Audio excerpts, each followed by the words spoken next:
Now let's turn to Syria, where state television has reported a number of buses containing fighters and their families have started leaving the last rebel-held sector, eastern Aleppo.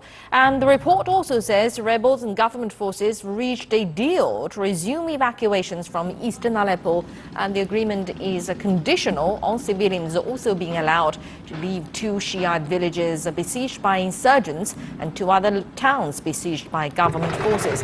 However, it has been reported by the Syrian Observatory of Human Rights that, and also Syrian state television, that buses en route to evacuate people from the villages of Al-Four and Kafraya have been attacked and burned. And many of the residents in the two villages are Shiite Muslims. CCTV's Ala Ibrahim has more details. It is another day, and there has been another failed attempt to evacuate residents of eastern Aleppo. Buses lined up and people gathered all day Sunday, waiting to get out.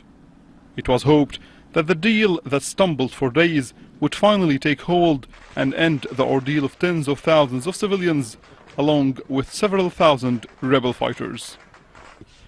But the deal that failed before, over the evacuation of sick and wounded persons from two loyalist towns, found trouble in those towns again.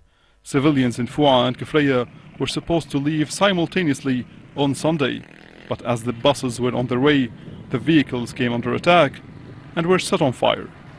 Rebel sources tell CCTV that fighters from the radical group Jabhat Fath al-Sham, formerly known as the Nusra Front, an Al-Qaeda affiliate, carried out the attack.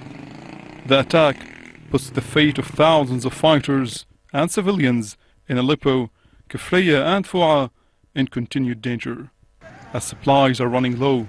A source in the Syrian Army's Allies Operation Room, a title usually used to refer to Iranian and Hezbollah fighters fighting alongside government forces, told reporters that militants in eastern Aleppo will now have to wait until civilians are allowed out of Kafraya and Foua, blaming rebels for any delay in both evacuations. Fighting in Syria goes on. For now, the rebels seem unable to formulate a unified stand, and the government seems adamant against giving rebels a free pass out of Aleppo. So the fate of tens of thousands of civilians remains uncertain. Ala Ibrahim, CCTV, Damascus.